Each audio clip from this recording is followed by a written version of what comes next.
So, it's been well established that activation of JAK-STAT signaling via mutations in JAK2, CALR, and MPL are key drivers of the myeloproliferation that are present in these diseases.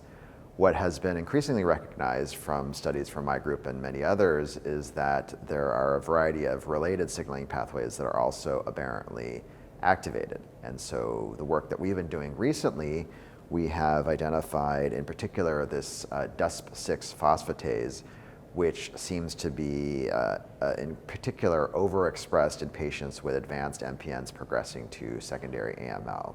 So this is indicating that there are, again, additional pathways related to and downstream of JAK-STAT signaling that are contributing to MPN disease progression.